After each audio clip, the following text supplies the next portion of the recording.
Hindi ko napigilan ang pagpatak ng mga luha ko sa pisngi, habang nakatitig sa napakagandang babaeng naglalakad ngayon sa White Isle. Her gown was exquisite, with intricate details that sparkled in the soft light. Sa kabila ng tabing na bahagyang tumatakip sa kanyang mukha, ramdam ko ang lalim ng emosyon sa kanyang mga mata, habang nakatingin siya sa akin. Siya ang pinakamagandang bride na nakita ko. Akala ko noon ay si Esmeralda na ang pinakamagandang babae sa paningin ko, pero meron pa palang mas hihigit pa sa kanya. Ang buong akala ko noon, ay kay Esmeralda ko lamang mararamdaman ang labis na pagmamahal, ang affection, pero hindi ko akalaing mas higit pa ang mararamdaman ko ngayon, sa babaeng ito. Sa maigsing panahon lang, ay nahuli kaagad niya ng buong buo ang puso ko. Jasmine's POV. Bakit ka umiiyak? Natatawa kong tanong kay Adam, kahit ganun din naman ako. Kanina pa nanlalabo ang aking mga mata dahil sa luha. Hawak na niya ngayon ang kamay ko, at patungo na kami sa harap ng altar. Nakapagmano na rin siya kanina sa parents ko. Ganun din naman ako kay Attorney Serrano, na siyang tumatayong magulang nila ngayong magkakapatid. Lahat din ng mga kapatid niya ay naririto. Ang buong simbahan ay puno ng aming pamilya, mga kasamahan, at mga kaibigan. Marami rin sa mga kinatawan mula sa 3 organisasyon ang dumalo. Nandito sila bilang mga bisita, ngunit maingat ding sinusubaybayan ang sitwasyon. Sobrang saya ko lang. Ikaw ba hindi? Balik tanong naman niya sa akin. You have no idea baby. Lumapad naman ang ngiti niya. Nawawalan ako ng mga salita para ilarawan kung gaano kakaganda ang hitsura mo ngayon. Bagay na bagay sa iyo ang gown na iyan. Nanlambot naman ng husto ang puso ko sa sinabi niya. Nakikita ko rin ang kakaibang kinang sa mga mata niya sa mga sandaling ito, habang nakatitig sa akin. Iba ang ligayang nakikita ko sa kanya, kaya hindi ko rin mapigil ang maiyak. Alam ko, siguradong sigurado na ako, na pag-aari ko na talaga ng buong buo, ang puso niya. Esmeralda's POV. Tahimik kaming nakinig sa vows ni Adam para sa kanyang mapapangasawa. Matagal kong hinintay ang sandaling ito, kung kailan maaari na kitang bigyan ng perpekto, at hindi malilimutang kasal na nararapat sa iyo. Ikaw yung babaeng kahit humihiga sa karangyaan, ay nakakaya pa ring sabayan at pantayan ang buhay ng mga kapaspalad. Hindi ka lang isang simpleng babae para sa akin, nagtataglay ka ng mga kakaibang katangian na bumihag sa aking puso.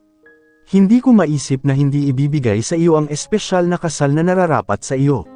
Gusto kong ipagsigawan sa lahat na napakaswerte ko, na dumating ka sa buhay ko. Gusto kong malaman nilang lahat kung gaano kita kamahal. Ikaw ang nagpabago ng buhay ko. Muli kong pinunasan ang mga luha ko sa pisngi, habang naririnig ang mga sinasabi niyang yun para kay Ate Jasmine. Nakakagulat at hindi ko talaga ito inaasahan sa kanya. Malalalim ang mga salitang pinaghuhugutan niya, na para bang napakarami na kaagad nilang pinagdaanan ni Ate Jasmine, sa maigsing panahon lamang. Natatanaw din namin kung paano siya lumuha ngayon, habang nakatitig kay Adam.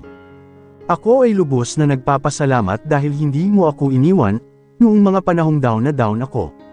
Noong panahong maraming beses ko nang tinangkang iwan ang mundong to.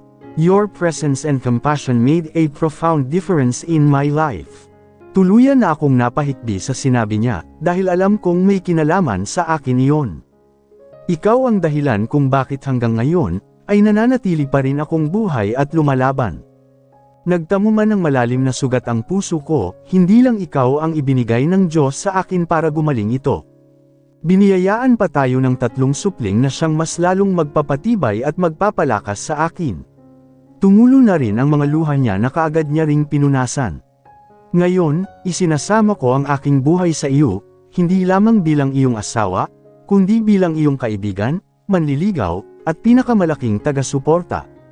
Hayaan mo akong maging balikat na masasandalan mo, at ang iyong kasama sa buhay baby.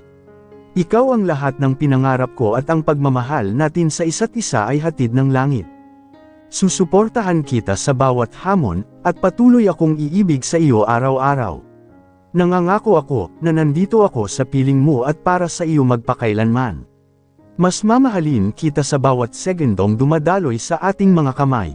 Sa piling mo, Jasmine Villafuente, masusulit ko ang aking mga araw. Napapalakpak kaming lahat, matapos naming marinig ang madamdaming panata ngayon ni Adam, para kay Ate Jasmine. Hindi ko maipaliwanag ang sayang nararamdaman ko ngayon sa puso ko. Maligayang maligaya ako para sa kanya. Makailang ulit namang pinunasan ni Ate Jasmine ang mga luha niya sa pisngi, sa loob ng suot niyang veil. Naririnig na rin namin sa microphone, ang sunod-sunod niyang pagsinghot. Baby, una pa lamang ay nabasag na kaagad ang boses niya. Pero napangiti ako sa endearment niya kay Adam. Damang-dama ko kung gaano niya kamahal ang ex-boyfriend ko. Sadyang mahiwaga ang pag-ibig. Hindi natin alam kung kailan ito darating at kung kailan tatama sa atin. Hindi rin natin masasabi kung kaninong tao natin ito mararamdaman. Tumango-tango ako sa sinabi niya. Bigla kang dumating sa buhay ko nang hindi ko inaasahan. Sa sandaling magtama ang ating mga mata, biglang bumilis ang tibok ng puso ko. Maraming beses pinagtagpo ang tadhana natin nang hindi sinasadya. Labis pa ang pagtataka ko noong una. Nasabi ko pa sa sarili ko na, baka ikaw na ikaw ang lalaking inilaan ng Diyos para sa akin. Pero hindi naging madali sa atin ang lahat. Pareho tayong humarap sa mga hamon bago umabot sa puntong ito. Hindi ako sumuko. Kumapit ako sa Diyos at naging matatag ako. Itinimo ko sa isipan ko na, matatapos din ang problemang pinagdaraanan mo. Alam mo ba na habang nasasaktan ka, ay nasasaktan din ako. Hindi ko kayang makita kang muli na ganoon ka miserable. Muling tumulo ang mga luha ko dahil sa mga sinabi niya kay Adam. Nangako ako sa sarili ko, na gagawin ko ang lahat upang malampasan mo ang lahat ng yun. At nagtagumpay naman tayo, pero higit sa lahat, nagpapasalamat ako na nakita mo ako, at natagpuan mo ako sa puso mo. Kaya ngayon, pakiramdam ko, ako na ang pinakamaswerteng babae sa mundo. Nasa akin na ang lahat-lahat. I'm madly in love with you, my husband Adam Salvacion.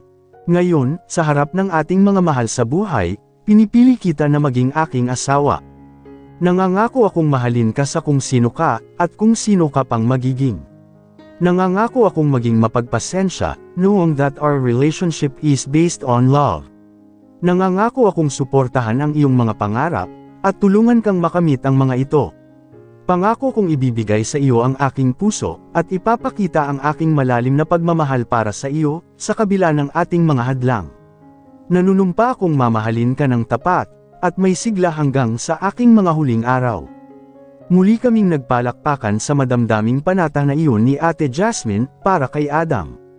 Walang pagsidla ng sayang nararamdaman ko sa mga sandaling ito, para sa kanilang dalawa. Napatunayan ko nang sila talaga ang para sa isa't isa. Mahal ko pa rin si Adam, hindi na yun may aalis pa sa puso ko, at ito lang ang hiling ko para sa kanya. Habang si Adam at si Jasmine ay kusang loob at buong pagmamahal na ipinagkatiwala ang kanilang sarili sa isa't isa, sa pamamagitan ng kanilang magkabahaging mga panata, ipinahahayag ko na sila ay magkaisa sa kasal sa pamamagitan ng mga kaugalian at paniniwala ng Ama, ng Anak, at ng Banal na Espiritu. Isang halik na sumisimbolo sa pagsisimula ng iyong paglalakbay bilang mag-asawa, maaari mo nang halikan ang iyong asawa, anunsyo ni Father. Hindi pa man, ay nagpalakpakan na kaagad kaming lahat. Sabay na humarap sa isa't isa sila Adam and Ate Jasmine.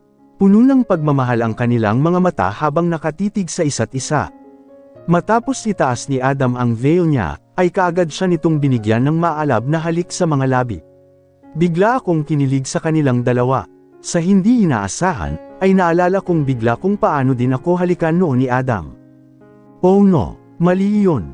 Patawad po Lord. Patawad sa asawa ko. Isang alaala na lang naman yun at hanggang doon na lang yun. Ako ang pinakamasayang tao para sa kanilang dalawa. Tuluyan ang naghiyawan ng lahat ng mga tao. Congratulations! Isa rin ako sa mga nakisigaw at nakipalakpak para sa kanilang dalawa. Hinalikan din ni Adam ang tiyan ni Ate Jasmine bago sila tuluyang humarap sa mga tao, at ipinakita ang mga suot nilang singsing. Matapos nilang pumirma sa mga kontrata, ay nagsimula na rin ang picture taking. At hindi pwedeng hindi ako magpapakuha kasama nila. Jasmine's POV. Ginanap ang marangyang reception ng aming kasal, sa isang hotel na pag-aari ng mga Villa Fuente dito sa Mandaluyong. Hindi ito kasing laki ng Villa Fuente Grand Hotel sa Taguig, bagaman nagkasya naman ang lahat dahil mga kapatid lang ni Adam at si Attorney Serrano, ang kasama sa side ni Adam. Pero hindi namin nakaligtaang imbitahan si Maricar, na dating kapitbahay ni Adam sa apartment Jimenez compound. Naging kaibigan ko din naman siya, at kasama din niya si Heidi, na pamangkin naman ni Ruben at dating nanunukso sa asawa ko na ngayong, si Adam. Congratulations sa inyo, nakayuko niyang bati sa akin. Nababasa ko ang hiya sa anyo niya, at para na siya ngayong di makabasag pinggan sa harapan ko. Hindi ko akalain na, isa ka palang Villafuente at napakayaman. Pasensya na kung nakagawa ako ng mali sa iyo noon. Anong mali? Nakangiti ko namang tanong sa kanya. Alam mo na, crush ko talaga noon si Adam. Pero hindi na ngayon, naka-move on na ako, promise. Itinaas niya ang kanan niyang kamay sa harapan ko na tila nanunumpa. Hindi na talaga, at saka ayaw naman niya sa akin, kasi ikaw talaga ang gusto niya. Pangiti-ngiti si Marie sa tabi niya. Mukhang tinutokso niya itong si Heidi. Natawa na rin naman ako. Congrats Jasmine. Salamat ha, naisipan niyo pa talaga kaming imbitahan dito. Nakakahiya, parang hindi kasi kami bagay dito. Turan naman ni Marie. Tingnan mo naman yung mga suot nila oh. Sobrang yayaman ng mga tao dito. Muling lumibot ang paningin niya sa mga angkan namin. Sobrang yaman niyo pala, kaya pala hindi ka marunong maglaba. Bigla akong natawa sa sinabi niya. Naalala ko tuloy bigla iyon. Tingnan mo naman ang mga suot namin, dagdag pa niya. Maayos naman ang mga suot niyo ah. Malay mo, nandito pala ang forever mo. Sagot ko naman sa kanya. Nako, hindi talaga ako bagay dito. Pangmahirap lang din ako. Ito si Heidi, parang may natipuhan kaagad doon na pogi. Hoy, ano ka ba? Tumahimik ka nga, mamaya niyan, may sabit na rin yun. Ayoko na nang may sabit no. At saka, hindi rin ako bagay dito. Pangmahirap lang din ako. Malay ko ba na sobrang yaman din pala ni Adam? Nagulat talaga kami, sagot naman ni Heidi. Hindi naman sinabi ng Diyos na bawal umibig ang mahihirap sa mga mayayaman. Walang pinipili ang mga puso, sa oras na tumibok na yan sa isang tao, sagot ko naman sa kanila. Ang bait mo talaga Jasmine. Pasensya na ulit. At saka, napagbintangan ka pang kabit ng Tito Ruben ko, ng mga tao sa Jimenez compound. Alam naman naming hindi totoo yun, turan ni Heidi. Hindi talaga, hinuli ko lang ang Tito Ruben mo, para mahuli ang sindikatong kinabibilangan niya. Bigla na lamang Erwan ang gulat sa anyo niya, habang nakatitig sa akin. Napangiti naman ako, alam niyo naman yun, hindi ba? Nalaman lang namin na miyembro siya ng sindikato noong mamatay na siya, sagot naman niya. Kaya pala palagi siya noong maraming pera. Ipinagtataka namin yun sa kanya. Ang sabi lang niya ay kanang kamay siya ng isang mayamang boss. Parang bodyguard ba, driver, ganon. Napatungo-tango naman ako. Pero paanong kasali ka sa mga hamuli? Pulis ka ba? Tumango na lamang din ako. Namilog namang bigla ang mga mata niya habang nakatitig sa akin. Mas lalo pang bamada ang gulat sa anyo niya, habang nakatitig sa akin. Huwag mo akong huhulihin ha. Wala talaga kaming alam doon. I swear, muli niyang itinaas ang kanan niyang kamay sa harapan ko. Tapos na yun. At kung may bumuwamang muli ng mga ganong grupo ng sindikato, mahuhuli din silang muli. Oo nga, nakakatakot. Jasmine, pasensya ka na sa regalo ko ha. Mumurahin lang talaga yan. Pagdamutan mo na. Hindi ko naman alam na ganito ka pala kayaman. Gulat na gulat kami kanina, pagdating namin dyan sa entrance. Ang buong akala namin ay simpleng kasal lang ang mayroon kayo. Alam mo namang yaya lang ako ng mga pamangkin ko at labandera. Nahihiya pang iabot sa akin ni Marie ang regalo niyang nakabox. Nakangiti ko naman itong tinanggap. Okay lang, lahat ng bagay, maliit man o malaki ay pinahahalagahan ko. Maraming salamat dito. Ang bait mo talaga. Yung sa akin din Jasmine ha. Pasensya ka na, tig 500 lang talaga ito. Mahal na ito para sa akin. Iniabot din ni Heidi ang regalo niya sa akin, na kaagad ko rin namang tinanggap. Natatawa na lamang ako sa kanilang dalawa. Maraming salamat sa inyo. Picture tayo. Kaagad na umupo sa tabi ko si Marie at iniharap sa amin ang phone niya. Sali rin ako. Kaagad din namang sumiksik sa amin si Heidi. Si Adam ngayon ay sandaling gumamit ng banyo.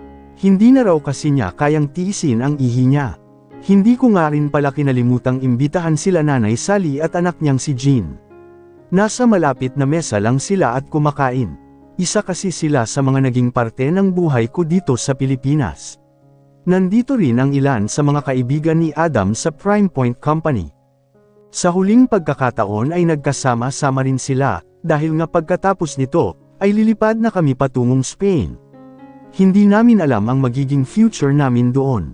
Baka doon na kami manirahan habang buhay, at bakasyon na lang ang ay pupunta namin dito sa Pilipinas. Bago rin sumapit ang kasal naming ito, ay nadala na rin ako ni Adam sa mga magulang niya.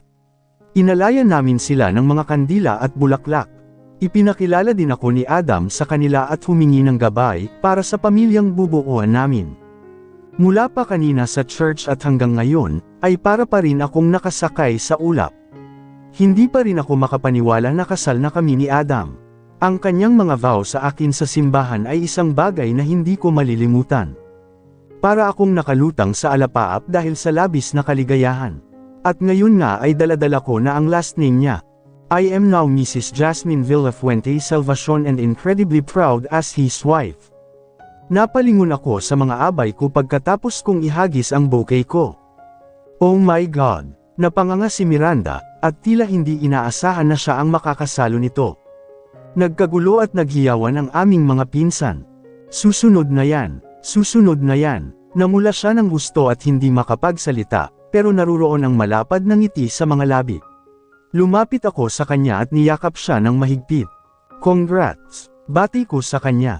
Itinaas ko ang kamay niyang may hawak sa bouquet, at iwinagayway sa ere sa kanilang harapan. Oh my God! Sinong papakasalan ko? Natatawa niyang tanong sa lahat. Sa edad kasi na 29 ay hindi pa rin siya nag-aasawa. Pero nagkaroon na rin naman siya ng boyfriend noon. Alright, may kasabihan na kung sino daw ang makakasalo ng garter ni bride, ay siyang makakatuluyan daw ng bridesmaid na nakasalo ng bouquet. Sang-ayon ba kayo dun? Malakas na tanong ni Ate Rock sa microphone na siyang MC namin.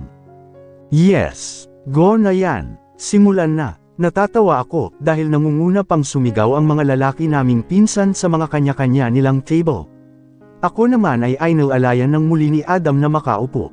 Dito kami sa harapan ng lahat nakapwesto. Nakatayo lahat sa gilid ang mga groomsmen. Nasa 10 ang bilang nilang lahat. Si Alden na siyang best man, si Aaron, sila Robert, Finley at Israel na kaibigan at dating mga katrabaho ni Adam sa Prime Point, at ang iba ay mga pinsan ko na. Paano ba yan? Hindi na kami sasali dyan. Sa inyo na lang yan natatawang turan ni Max. Okay. Hindi nakasali ang mga relatives. Yung 5 na natitirang groomsmen na lamang ang hahayaan nating makasalo ng garter ni bride, turan ni Ate Rock sa microphone. Yaon! Swerte! Galingan nyo! Sigaw naman ni Mateo. Everyone naman ang hiya sa mga mukha ng aming groomsmen. Namumula ang kanilang mga mukha. Si Alden at Aaron ay sadyang tahimik lang, at pangiti-ngiti lang sa isang tabi. Sila Robert, Finley at Israel naman ay medyo may kaunting harutan. Dahil na rin marahil matagal na silang magkakaibigan at magkakatrabaho. Halatang kinakabahan din sila at naiilang sa buong angkan namin, na ngayon ay nakatunghay sa kanila. Okay, ngayon ay aalisin na ng groom ang garter ni bride sa kanyang hita. Tumayo na po ang ating groom, wika ni Ate Rox. Nakangiting tumayo naman si Adam. Is everyone ready? Tanong ni Ate Rox sa lahat. Ready, go! Pero bago iyon, masiglang pagpapakilala ang ibibigay sa atin ng groom habang papalapit siya sa kanyang bride. Handa ka na bang makita ang kanyang mga dance moves? Malakas na tanong ni Ate Rox sa lahat. Bigla akong natawa ng malakas. Nagsigawan namang muli, at nagpalakpakan ang mga guest namin at buong angkan. Napakamot naman sa ulo si Adam. Namumula na rin ngayon ang kanyang mukha, halatang hiyang-hiya siya ngayon. Maging sila Maximus at Esmeralda ay ngiting-ngiti rin habang pinanonood kami dito sa harapan. Simulan na yan, careless whisper, napahalakhak kaming lahat sa sigaw na yun ni Tito Marco mula sa table nila. Paano ba yan? May nagsuggest na ng song na kailangan mong isayaw habang naglalakad ka patungo sa iyong bride. Ayos lang ba sayo? Inilapit ni Ate Rox ang microphone sa bibig ni Adam. May choice ba ako? Tanong naman niya habang kumakamot sa ulo. Muli namang nagsigawan ang lahat. Alright, puposisyon na ang ating groom. Ang pagkuha nga pala ng garter sa ating bride ay may twist. So, Mamaya, kapag nakalapit ka na kay bride, papasok ka sa loob ng gown niya, at doon mo kukunin ang garter. Paano niya kukunin ang garter? Gamit ang ano? Muling tanong ni Ate Rox sa lahat. Ngipin, gamitin mo ang dila mo. Napahalakhak kami ng malakas sa mga sumigaw. Ngipin, may sumigaw pa ng tang, turan muli ni Ate Rox. Alright, pwede ka ng pamwesto. Mas maganda kung magmula ka mula sa likod ng pintuan ng entrance. Kapag nagsimulang tumugtog ang kanta, saka ka naman papasok habang sumasayaw ng Careless Whisper. Dinala si Adam ng mga katim ni Ate Rox palabas ng pinto. Excited naman ako sa magiging sayaw niya. Kumakabog ng malakas ang dibdib ko sa mga sandaling ito.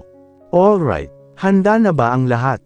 Music maestro, muling sigaw ni Ate Rox sa microphone, kasunod ay bigla na lamang nagplay ang song na Careless Whisper by George Michael.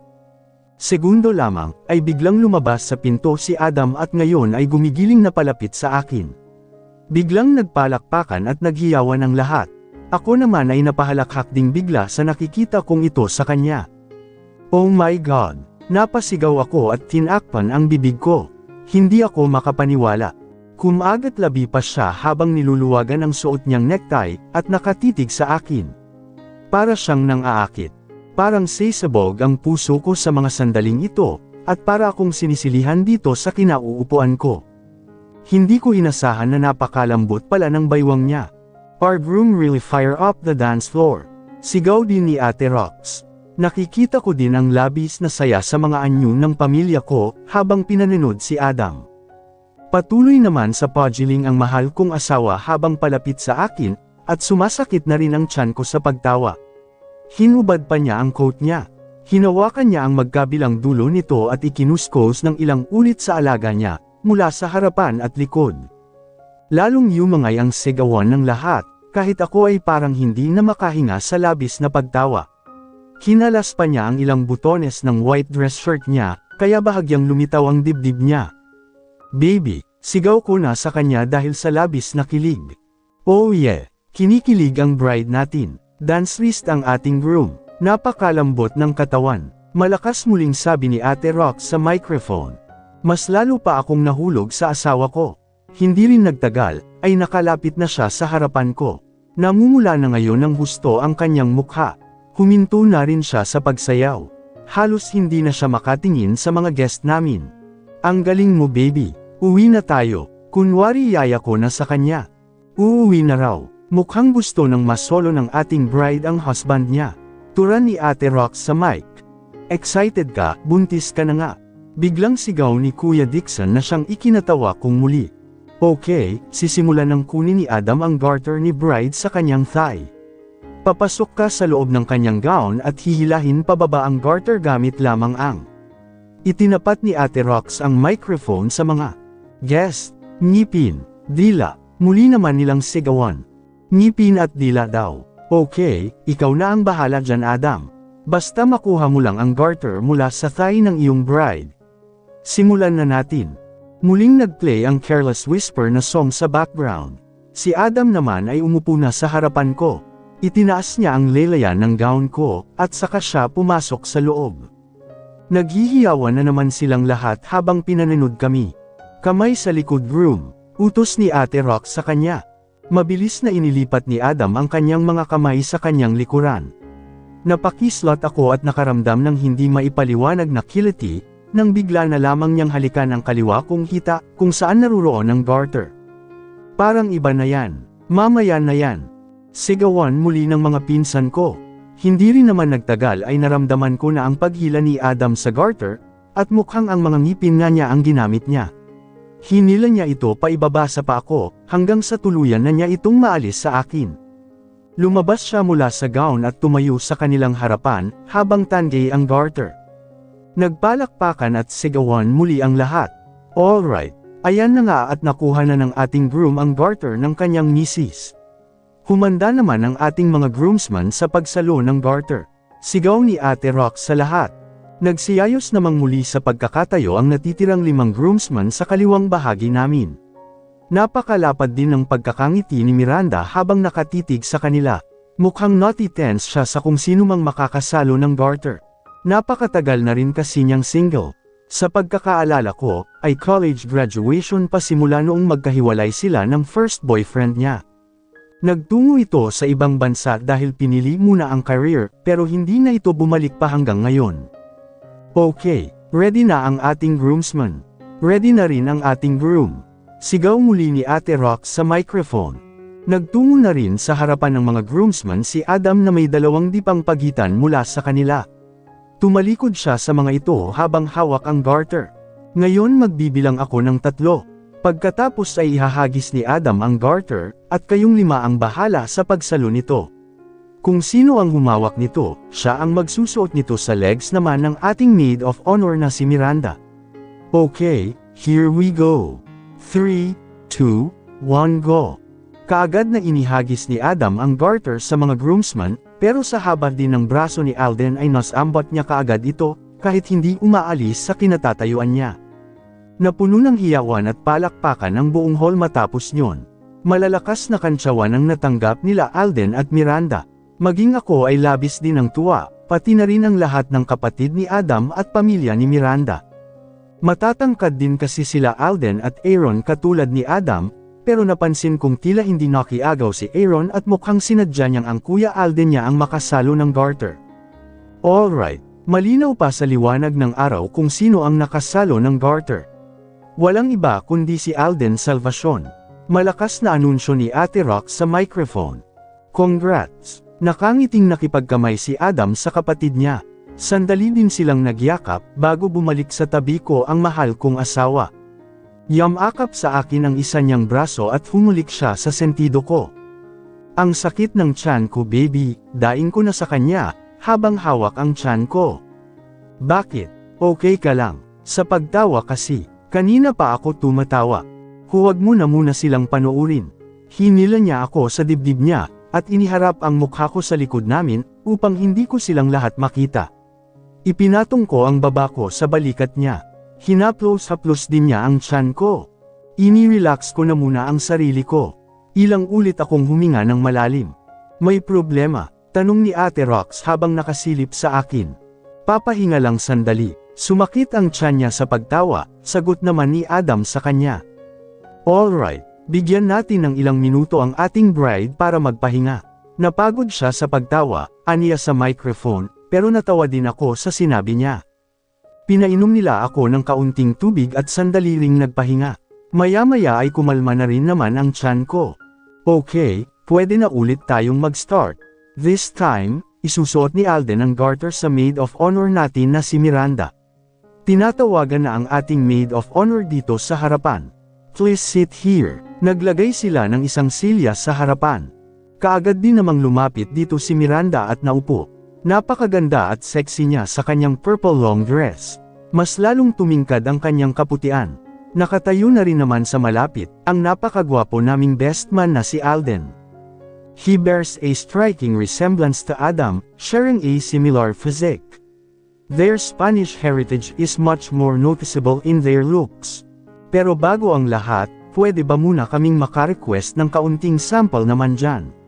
Kung ang Kuya Adam kanina ay nagbigay ng sample, dapat ay si Bunso rin. Tama ba? Muling itinutok ni Ate Rox ang microphone sa lahat. Nagsigawan namang bigla ang lahat. Sample, sample, sample. Ako ay nagsisimula na muling tumawa kahit anong pidgel pa ang gawin ko. Napakagatlabi si Alden at tila hindi malaman ang gagawin. Everyone sa anyo niya ang labis na hiya. Kaunting sample naman dyan Alden. Malay natin, biglang ma-in-love sa iyo itong si Miranda namin. Alam mo bang single pa rin siya hanggang ngayon at tumatanda na rin? Napahalakhak kaming lahat sa sinabi ni Ate Rox, lalong-lalo na si Miranda. Grabe ka naman sa matanda. Sigaw din sa kanya ni Miranda. Hindi pa ba? Music maestro, break a leg Alden. Muling nagplay ang Careless Whisper sa background, at walang nagawa si Alden, kundi ang gumiling na rin sa harapan ni Miranda. Kung paano sila nagsigawan kanina kay Adam, ay ganun din kalakas ang sigaw nila kay Alden. Sumasakit na naman ang tiyan ko sa pagtawa. Si Miranda naman ay nakatikip na ang mga kamay sa bibig, habang titig na titig kay Alden. Halos pareho lang din ni Adam kung gumalaw ang kapatid niya. Inikutan pa niya si Miranda mula sa silya. Kinuha pa niya ang kamay ni Miranda at masuyong hinalikan. Hindi na malonam ni Miranda ang bibig niya dahil sa labis na pagtawa niya. Tumili naman ng pagkalakas-lakas ang aming mga pinsan, at nang ibabaw ang boses ng mga kababaihan. Destiny na yan Miranda, ikaw na ang susunod ate. Kilig na kilig silang lahat. Maging sila Tito Martin at Tita Marisa ay tuwang-tuwa din sa napapanood.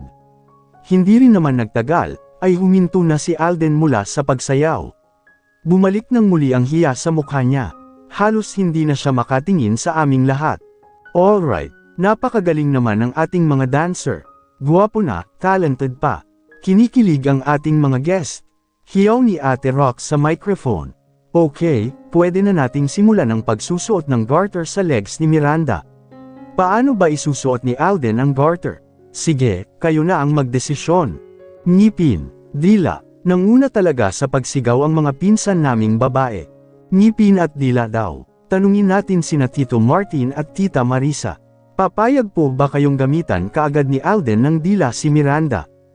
Napunta ang lahat ng atensyon namin sa mga tito at tita namin na nasa isang table. Nagkakatuwaan din sila doon.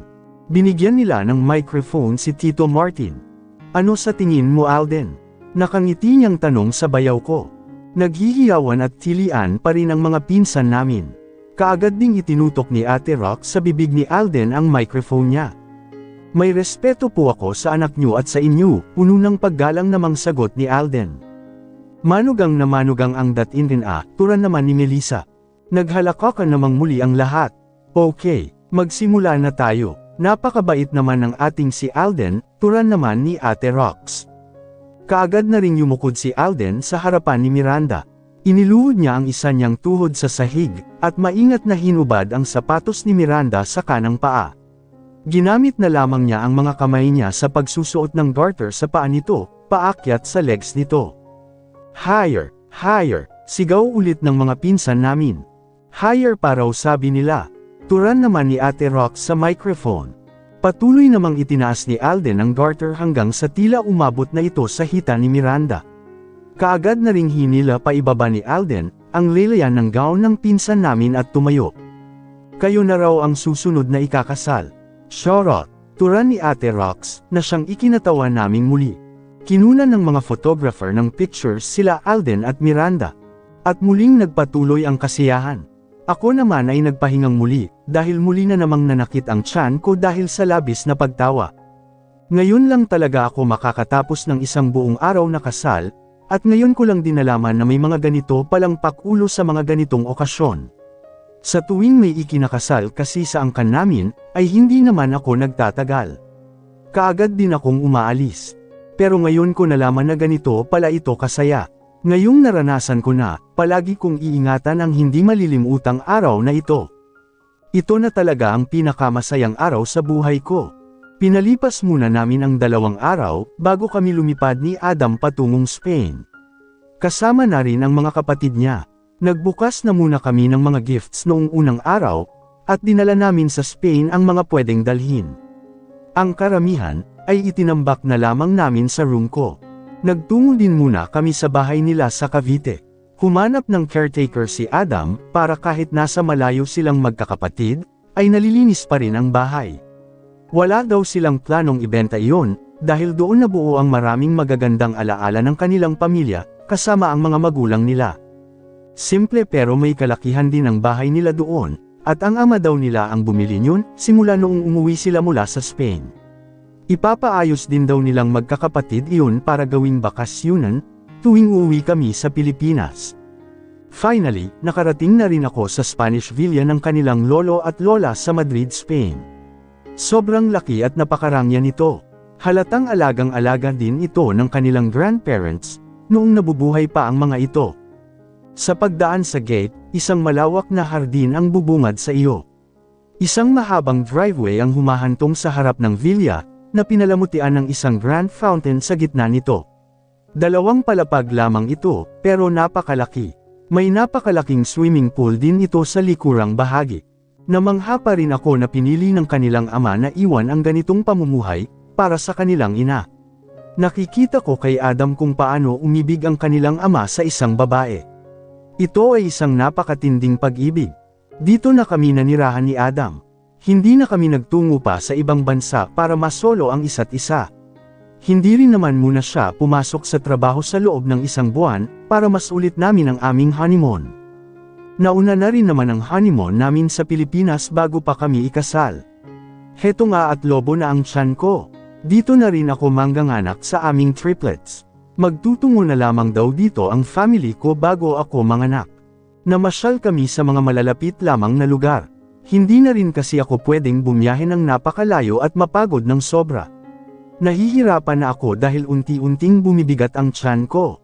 Pero sa bawat araw na lumilipas sa amin na magkasama, ay dito ko pa mas lalong nakikilala ang tunay na ugali ng asawa ko, pati na rin ng mga kapatid niya. Strict at overprotective ang mga kuya sa kanilang mga kapatid na babae. Pero napaka mapagmahal naman nilang lahat, maalalahanin at maalaga sa isa't isa. Wala ring tamad sa kanilang anim, at higit sa lahat, ay puno sila ng paggalang sa kahit sinong nakakaharap nila. I must say, pinalaki sila ng kanilang mga magulang ng mahusay. Alagang-alaga din ako ni Adam. Lagi niya akong inuuna ngayon. Malalaki na kasi ang mga kapatid niya, at kayang alagaan ang sarili nila. Hindi rin ako naboboring sa pagtambay sa bahay, dahil naririyan sila Trisha at Trixie. Masarap silang kasama. Sila Alden, Trina at Aaron naman, ay tumutulong din sa pagpapatakbo ng kumpanya. Noong bumalik ng muli sa trabaho si Adam, ay madalas akong sumama sa opisina niya. Ilang beses na rin akong nakarating sa napakalaki nilang factory, ganun din sa malawak nilang farm. Wala pa akong plano sa ngayon para naman sa sarili ko, dahil ang focus ko ngayon ay dito na muna sa mga anak namin, at sa asawa ko. Yun din ang gusto ni Adam para daw maiwasan ko ang stress. 3.5 years later. Baby, napasigaw ako nang bigla na lamang akong binuhat ng asawa kong agresibo na naman ngayong umaga. Dinala niya ako sa loob ng banyo at mabilis na hinubad ang robe ko. Siya naman ay wala na ring saplot sa buong katawan. Sunday ngayon at kapag ganitong walang trabaho sa opisina, ay nasa akin at mga anak namin ang buong oras niya. Katatapos lang naming mag-almusal sa baba, at napaliguan na rin namin ang triplets. Ngayon ay kasama nila sa baba ang mga tita-ninang nila, at ako naman daw ang paliliguan ng masipag kong asawa. Masipag na sa trabaho, masipag din sa kama, hindi lang sa kama, kundi kahit saan abutan. Basta kaming dalawa lamang ang magkasama. Dinala niya ako sa bathtub kung saan mayroon ng vegetable milk at rose petals. Dito kami nahiga. Ako naman ay nasa ibabaw niya, at yakap-yakap niya. Bumalot kaagad sa buong katawan namin, ang maligamgam na temperatura ng vegetable milk. Marahan niyang hinaplos ang likod ko. Pinatuluan niya rin ng milk ang batok ko. Ang sarap sa pakiramdam, sabi ko sa kanya. Gumuhit naman ang ngiti sa mga labi niya. Hinawakan niya ang pisngi ko, at binigyan ako ng mainit na halik sa mga labi. Muli din siyang tumitig sa akin. 3 years old na ang triplets natin, aniya. Napatitig ako sa kanya. Kahapon namin idinaos ang 3rd birthday ng aming triplets. Kaaalis lamang din nila mommy at dad kaninang umaga pa uwi na ng Pilipinas. 2 weeks din silang nagstay dito. Last week lang, ay nagtungo kami sa Milan, Italy at binisita ang mansion doon ni Lolo Melvin. Dinalaw din namin doon ang family ni Lolo Harold. Namasyal din kami doon, at binisita ang mga negosyo ni Dad at ng mga kapatid niya. Nag-enjoy talaga kami habang naririto sila, pati na rin ang mga bata, na tuwang-tuwa palagi sa tuwing nakikita sila. Madalas kasi ay sa video call lang sila nagkakausap ng mga lolo at lola nila. Pwede na siguro tayong gumawa ng bunso nila. Malambing natura ng asawa ko. Napatitig naman ako sa pilyong ngiting sumisilay ngayon sa mga labi niya. May bigla akong naalala. Siguro ikaw ang nagtapon ng pills ko, no? What? Anong ako ang nagtapon? Nabasa ko ang pinipigilan niyang pagtawa. Napadaing siya ng kurutin ko siya sa tagiliran. Wala akong alam sa pills mo. Kahapon ko pa yun hinahanap. Ang sabi ni Nimie kagabi, ay nakita daw niya sa basurahan noong magtapon siya. Si Nimie ay isa sa mga maid namin. Nakakalat lang kasi ang mga yun sa room natin. Baka pinaglaruan ng mga anak mo. Paano kung nainom nila yun? Nakatago yun sa drawer. Marunong na rin sila magbukas ng mga drawer. Kaya itinapon mo, kaysa mainom nila. Itinapon mo nga, muli ko siyang kinurot sa tagiliran niya. Bumunghalit naman siya ng tawa, kasabay ng paghawak niya ng mahigpit sa kamay ko. Pagbibintangan mo pa ang mga bata. Muli naman niya akong niyakap ng mahigpit, at hinalikan sa mga labi. Pinakawalan naman niyang muli ang mga labi ko at muling tumitig sa akin. Malalaki naman na sila, pwede na natin silang bigyan ng bunso. Babae naman. Napangiti naman ako. 3 lalaki kasi ang triplets namin na lahat ay kamukha niya. Wala man lang silang namana sa akin. Ngayon ko masasabing natalo ng dugong Spanish ng mga Salvacion ang Villafuente blood. We named them Austin, Adrian and Axel. Si Austin ang una kong inilabas, sumunod si Adrian at si Axel ang bunso. I delivered them through a cesarean section. Pero kung hindi mo na kaya, okay lang naman. Kaya ko pa naman no. Pero paano kung boy ulit? Tanong ko sa kanya. Wala na tayong choice. Tama na sila. Ayoko namang mahirapan ka. Okay lang sa akin ang pag-aalaga, pero yung panganganak mo kasi. Doon ako kinakabahan. Natawa naman ako. Naalala ko lang bigla noong ipanganak ko na ang triplets namin. Takot na takot siya noon at napakaputla. Kabadong-kabado siya habang nasa tabi ko. Akala ko nga ay mawawalan pa siya ng malay tao. Gising naman ako ng mga oras na yon. Natunghayan ko ang mga anak ko na nababahiran ng mga dugo at amniotic fluid. Nakita ko rin at narinig ang kauna-unahan nilang mga iyak. Kinunan pa kami ng video ng isa sa mga nurse. Si Adam lang kasi ang hinayaan ng doktor na makapasok sa loob. I had a successful first delivery. So, I can opt for a C-section again sa susunod kong pagbubuntis. Ang tapang mo nga. Imagine, na kaya mo yun ng gising. Ngayon ka pa nagulat, kilala mo ako at kung ano ako dati. Yeah right, muli niyang tinabig ang pisngi ko at maalab na hinalikan ang mga labi ko. Kaagad ko din naman siyang tinugon. Simula noong mag 2 years old na ang triplets namin, ay nagsasolo na kami sa aming kama, kaya marami na kaming pagkakataon na gawin ito. Ang room naman ng mga anak namin, ay nasa tabi lang ng silid namin. Magkakasama na muna sila sa isang room, at sa isang malaking kama. Ang kama nila ay mayroong barrier, para hindi sila mahulog habang natutulog. Malikot din kasi silang matulog. Naglagay din si Adam doon ng CCTV at ang monitor ay naririto naman sa room namin, at sa phone namin, kaya nababantayan pa rin namin sila. Makukulit din ang mga anak namin at kung minsan ay nag-aaway din, lalo na pagdating sa mga toys nila. Kaya naman, dapat ay walang isang lalamang sa kanila, dapat lahat sila ay parehong mayroon. Nasa tamang edad na rin naman sila kapag nabuntis na ako ngayong taon. Pagtuntong nila ng 6 or 7 ay nasa 2 or 3 naman na ang bunso nila. Magpapakakuya na sila sa kapatid nila. Daddy, Mommy, bigla naman kaming napahinto, nang marinig namin mula sa labas ng banyo ang tinig ng aming mga anak. Nagtama ang aming mga mata sa pinto, at napabuntong hininga ako sa gulat nang makitang hindi ito nakalock. Hala baby, hindi nakalock ang pinto, sabi ko kay Adam. Hindi sila papasok dito. Anong hindi? Daddy, Mommy, ay lalak ko na muna. Tatayo na sana ako para umalis sa ibabaw niya, ngunit natigilan ako nang bigla nang bumukas ang pinto. Kaagad kong inilubog ang katawan ko upang matakpan din ang dibdib ko ng milk. Daddy, kaagad silang tumakbo papasok dito sa loob, at lumapit sa amin. Bitbit ni Austin ang truck car niya at umiiyak. Hindi naman na sila nagulat pa na makita kami ng ama niya dito sa tub. Daddy, sinipa ni Axel ang truck ko. Natanggal ang gulong, umiiyak na sumbong ni Austin. Hindi ko sinapa daddy, nataman ko lang. Hindi ko sinasadya, sagot naman ni Axel. Ginanon niya daddy, sinipa niya. Ni-demonstrate pa sa amin ni Austin kung paano sinipa ang truck car niya. No daddy, humikbi na rin si Axel. Si Adrian naman ay pinaninud lang ang mga kapatid niya. Bitbit naman niya ang robot niya. Nakita mo ba Adrian? Tanong ko sa kanya. No mommy, I'm playing with my robot. Mag-sorry ka na lang Axel. Sinadya mo man o hindi, kailangan mo pa ring humingi ng tawad. Mahinahong sagot naman sa kanila ng kanilang ama. It's not my fault daddy. Tumulo na rin ang luha ni Axel sa pisngi niya. Namumula na rin ngayon ang ilong niya. Hindi ko naman sinabing guilty ka. Ang pagsisisi ay hindi nangangahulugang nagkasala ka. Sira na gulong daddy. Pagsusumbong pa rin ni Austin. Natanggal na nga ang isang gulong ng truck car niya.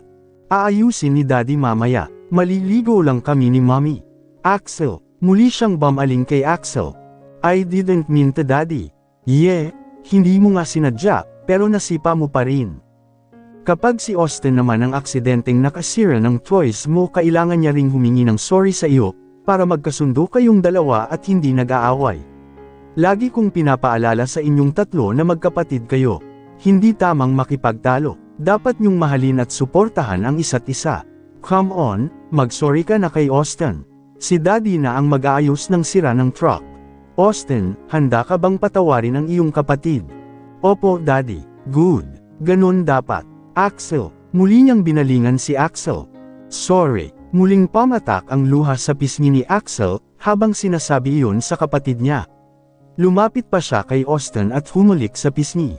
Hindi ko maiwasang mapangiti habang pinagmamasdan sila. Laging umiinit ang puso ko tuwing ganito sila. Huwag ka na iyak. Tura ni Austin kay Axel. Ikaw nga una iyak eh. Sagot naman sa kanya ng kapatid niya. Pareho nga kayo umiyak eh. Ani Adrian din sa kanila. Natawa na lamang ako sa kanila.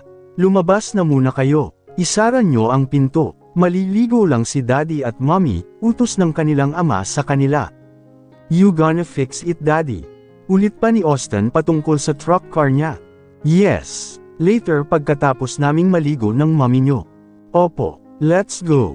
Nauna nang tumakbo patungo sa pinto si Austin. Kaagad din namang sumunod sa kanya ang mga kapatid niya. Isinara din nila ang pinto. Tapos gusto mo pa silang dagdagan ng ganyan, ulit kakulit na kapatid, ani ko sa kanya. Ngumisi siya bago niya ako niyakap muli at hinalikan sa mga labi. Kayang-kaya ko namang supilan ang kakulaitan nila, sagot niya. Sus! Natawa naman na siya ng tuluyan. Muli niyang nilamukos ng maalab na halik ang mga labi ko. Wala din naman akong masabi sa pagiging ama niya sa mga anak namin. Kayang-kaya niya ang mga itong sawayin at pangaralan ng maayos, mahinahon at pantay-pantay.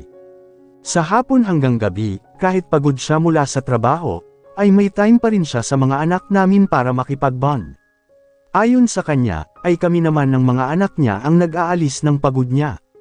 Kami daw ang stress reliever niya, lalo na ang kakulaitan ng mga anak namin. Araw-araw akong in love sa kanya dahil sa mga ugali niyang ito, na ipinapakita at ipinararamdam sa amin. Walang pagsisisi akong naramdaman sa tuwing naaalala ko, kung paano ko ipinilit ang sarili ko sa kanya noon, gayong may iba siyang mahal. Tama nga ang mga kuya ko, kung pikot nga bang matatawag yun. Pero sinuklian naman niya ako ng mas malalim pa na pagmamahal. Ito yung palagi kong ipinagpapasalamat sa Diyos. Kaya naman lahat ay ginagawa ko rin para sa kanya, para wala din siyang pagsisihan na ako ang pinili niya. Lumipas pa nga ang mga taon, nadagdagan ng kambal naman ng mga babae ang mga anak namin ni Adam, at pinangalanan namin silang Hyacinth at Lavender. Kinuha ko ang mga ito sa pangalan ng mga naggagandahan, at nagbabanguhang mga bulaklak. At isang araw, sila ay magiging katulad ko, namumulaklak sa kagandahan at halimuyak, ngunit may katapangan na harapin ang lahat ng mga hadlang sa buhay, gaano man sila kalubha. At tayo, bilang kanilang mga magulang, ay laging naririto upang patuloy na gumabay sa kanila. Hanggang sa muli, kami sina Jasmine at Adam. Ang kwentong ito ay sumasalamin sa ating paglalakbay sa buhay, at sa lahat ng karanasang ating naranasan sa daan. Sana'y manatili ito sa inyong alaala. Salamat, at paalam.